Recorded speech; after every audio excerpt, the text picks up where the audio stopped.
everyone, it's Katie from Without a Crystal Ball. Welcome back to my channel. It's Monday, May 2nd. So we had the first teaser of Little People Big World. By the way, that video did amazing. The new episode happens to come up only in a couple weeks. And this season's going to be a doozy. I'm starting to realize a lot of the problems in the Roloff family stem from Matt. I know some people don't like Amy, but I've always been very sympathetic to Amy. As much as I think that she has sort of continued to sell her family out for profit, I do believe in many ways that the driver for a lot of the dysfunction in that family is all around Matt, as evidenced by many of the kids disengaging from the show, disengaging from Matt. So in this new season, up until this season, Matt, Tori, and Zach have been able to maintain a very peaceful relationship with his dad. Tori and Zach had been able to maintain a calm relationship with Karen, even though there was obviously some tension there and some hurt feelings based on how Matt, was dating Karen while he was still married to Amy, all of that. Zach seemed to be the only son that actually could handle his dad. Well, this season, all of that's going to change. We started to see in the off season that there was things changing within the family. There was a dynamic shift because after the last few seasons of Zach talking about how he wanted to buy the farm, or he was considering buying the farm, which was incredibly controversial because for years, Jeremy had been very, very vocal. He and Audrey had been very vocal about their desire to buy the farm and to do farming for their whole life, for their lives. Jeremy was very involved in the farm and had seen himself being a partner in the farm and doing that for his profession. So when Zach brought into the conversation that he was thinking about buying the farm, a lot of fans were like, wait, this is weird. This is shocking. I can't believe this. But it made sense because of the show and because Zach and his dad seemed to be spending a lot more time together. So this season, Matt and Zach have a blowout, and it's about the farm. Now, in the first trailer, they were talking about how there was a lot of tension and based on a conversation that they had about the farm. Well, now we find out what happened. So Zach says that he and Tori made an offer on the farm and his dad didn't accept the offer. That was his point of view. So in the teaser, he says, Tori and I made an offer on the farm. And his dad, Matt, says that Zach did not come to negotiate. He gave his father a demand of what he was willing to pay. Apparently, Zach was not appreciative of that, and he feels like his dad is trying to make money off of his own family. Do you want to make money off your own family, or do you want this legacy that you've preached about for 10 years?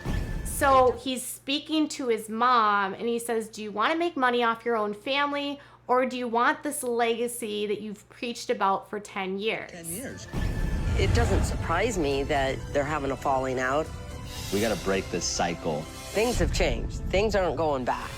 Amy says the obvious and says things have changed and things aren't going back. So this is something similar that Jeremy had said.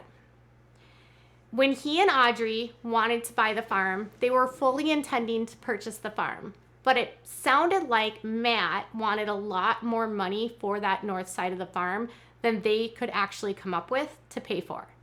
And instead of being able to come up with the money, they had to walk away, and they had a huge disagreement with Matt. And I don't think things have ever been the same with Matt. When Audrey had her 30th birthday, Matt was not invited. You don't see Audrey and Jeremy with Matt very often anymore. They even addressed that there was some overlying tension and their lives had to very shift and change.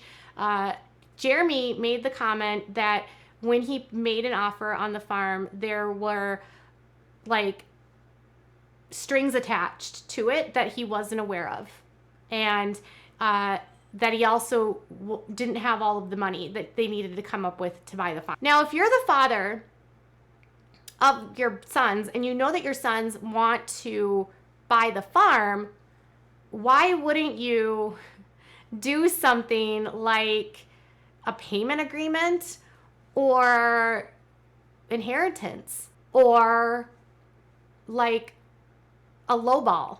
You're the dad. Like, do you need to make money off of this? He bought out Amy for over $900,000. So Amy did make money when she like left the marriage and they got divorced. But in fairness, their money went into it together, and Amy deserved to be paid out to leave the farm. So she was bought out and sold it to Matt. They disagreed for a long time about the amount of money.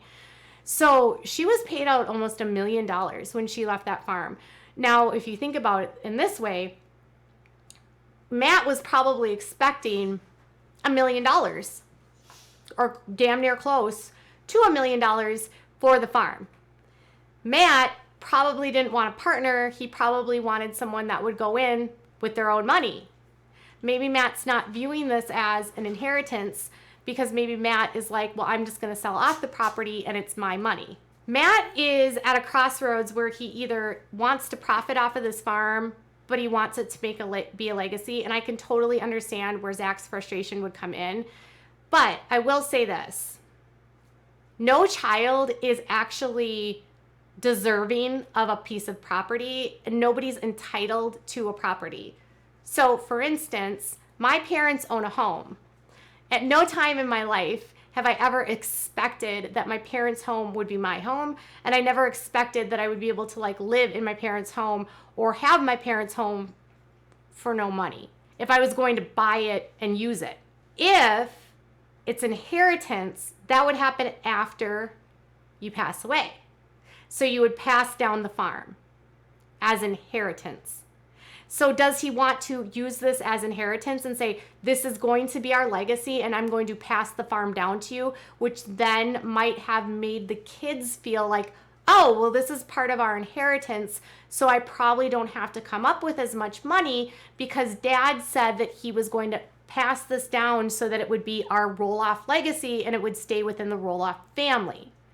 But it seems like Matt isn't looking at it like that. He's looking at it as a business opportunity. And when you mix business and family, it never goes well. Like, there's not boundaries with families in the way that you need to have boundaries in business. So if a business partner were to come to you and say, I'm going to offer you this, you would have an actual like formal agreement and a formal understanding of how you're going to do business. But if you're sending mixed messages and you said it's a family business and I'm going to pass it down to you, but then you expect a ton of money for it, can you blame a kid for actually feeling confused? I do think that it's a mixed message sent by him. And Matt's spoken about it multiple times, about it being passed down. Being passed down doesn't sound like selling the property. It sounds like inheritance, which is probably where there's a lack of communication here. Not to mention, if his Matt is as controlling as he is, if you find out last minute that you have to pay for it or that he wants an exorbitant amount of money for it versus what you can actually offer. I mean, it sounds like Zach and Tori were willing to purchase the farm, and they did end up buying a house for like, I don't know, close to $1 million. So it doesn't sound like they were short on cash. Maybe Matt just wanted more than what he could offer, which again, is that really fair if you're expecting your son to go into something that you want to be a legacy and it's part of his quote unquote inheritance? So confusing. But Matt is going to eventually alienate the whole family because of his perceived control of this farm and him making the kids believe that they had a say in the farm or they had inheritance in the farm when it's actually not the case. It'll be interesting to see how this all plays out, and I am eager after seeing this last clip. What are your thoughts about this? Tell me in the comments below. Bye, guys.